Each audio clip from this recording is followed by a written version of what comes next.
akan menjelaskan tentang tujuan berdasarkannya. Yang pertama yaitu peserta didik.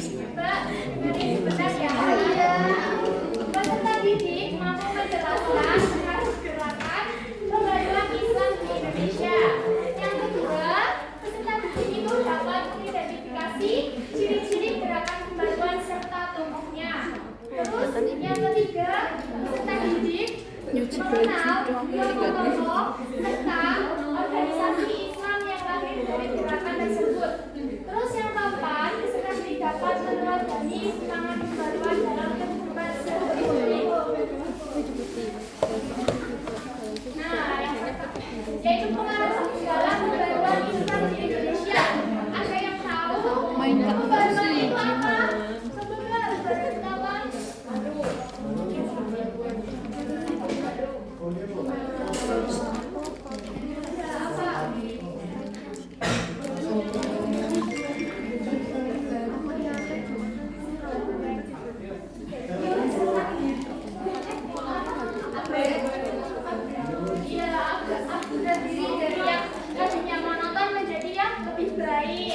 Nah, pengaruhnya itu yang pertama apa Mbak Najla?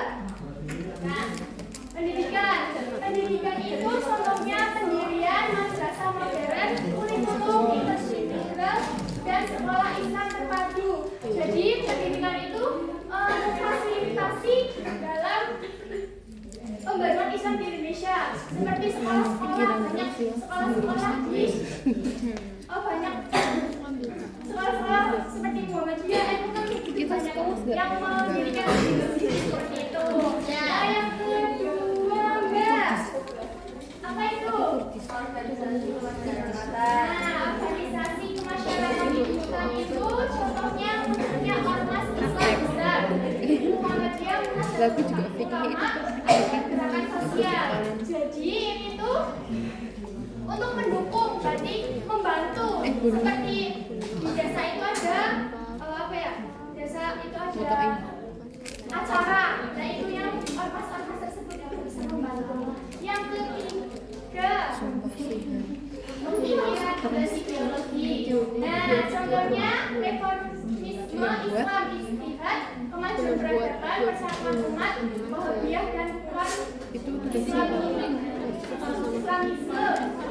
Itu berarti untuk kemajuan dalam peradaban atau umat.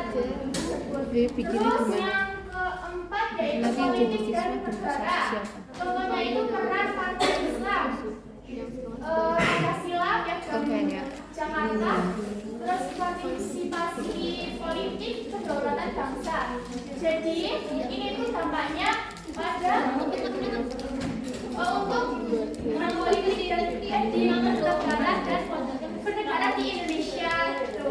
Terus yang kelima Mbak, ekonomi dan sosial. Ya, contohnya itu kebangkitan ekonomi syariah, berkembang syariah, sangat untuk memberdayakan ekonomi di Indonesia. Terus yang keenam itu budaya dan gaya hidup. Contohnya itu pakaian muslim atau muslimah, kuliner. Jadi ini tampaknya untuk mengupgradekan diri, berarti kita dipandangnya itu biar lebih baik. Terus selanjutnya yaitu ciri-ciri gerakan Islam terlihat dalam pemikiran anak-anaknya. Yang pertama itu Asari.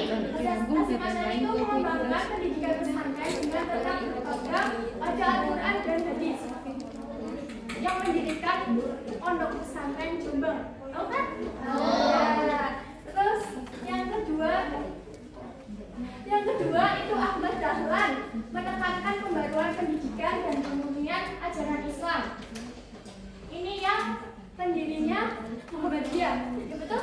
Ya. Terus yang ketiga Ahmad Hasan menolak taklid buta dan mendorong istihad. Terus yang keempat Abdul Salim itu aktif dalam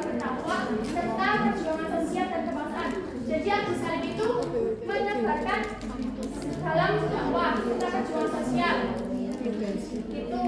Yang selanjutnya. Kemarin tuh kayak ngajak tulis ini dulu ke saya. Nah, ini tokoh pendiri. Ayo sih Ada yang tahu ini kita ini itu siapa? Sebelumnya ini tuh kan banyak organisasi di Indonesia ya. Tapi saya mengambil cuma 3 saja.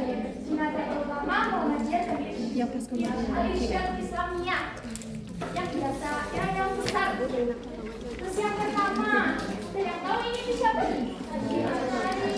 Iya, pendirinya siapa? Iya. Terus yang kedua ini siapa? Yang pendirinya ini siapa? Iya. Yang ketiga ini siapa? Ada yang kenal nggak?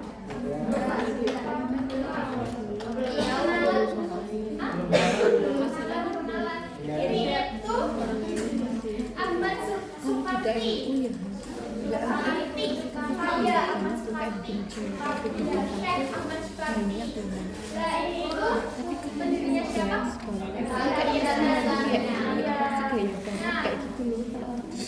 Di sini Ibu akan memberikan tugas dalam ini 3 kelompok dan 3 kelompok saja. Jadi nanti dalam 3 kelompok tersebut nanti ini nomor 1 itu yang kedua Muhammadiyah, yang ketiga Al-Irsyad gitu. Tapi kayak berarti itu pendirinya siapa, terus kayak spesifikasinya saja itu paham nggak? Ya ini yang namanya siapa, terus lahirnya itu apa, lahirnya itu tahun berapa, terus pendirinya siapa, pendirinya apa gitu loh. Ya ini biografi jauh sama jam.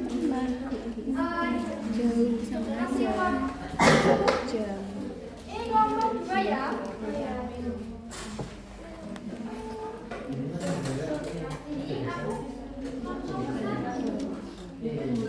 Ini aku didiskusikan ya, Ibu kasih waktu sampai 5 menit. Udah Bu. Ya, salah satu maju menjelaskan tentang itu. Jadi bikin tim. Aku tuh punya WN juga. Yo, aku terus. Jangan malu, aku boleh. Ya, boleh. Ya, nanti langsung kelompok. Satu, bentar, satu ya.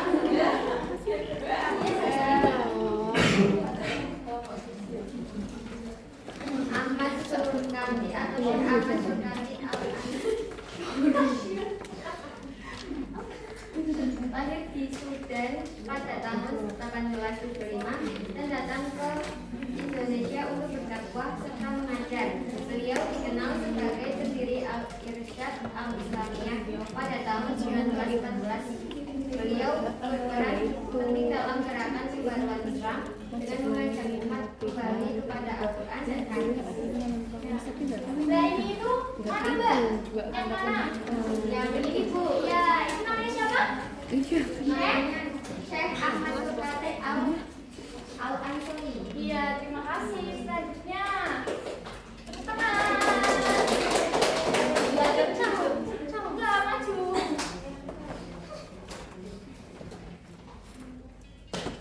Saya akan mempresentasikan kelompok kami. Kita dapat Nahdlatul Ulama yaitu Arya Kiai Haji Masyari lahir di Jombang pada tahun 1891 dan merupakan ulama besar Indonesia yang mendirikan pesantren pemimpinan pada tahun 1899 serta Nahdlatul Ulama pada tahun 1926. Ya, berdirinya NU itu tahun berapa? 1900. Iya, betul sekali. Tepuk tangan.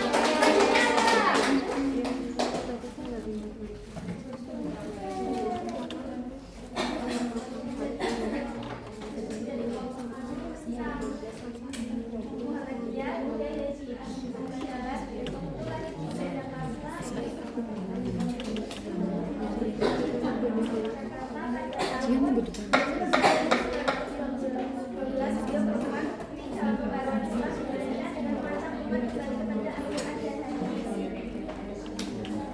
terima kasih. Nah, jadi pada pembahasan ini kesimpulannya itu pembaruan Islam di Indonesia itu memberikan banyak manfaat bagi agama Islam. Tadi organisasinya apa lagi yang ibu tadi jelasin?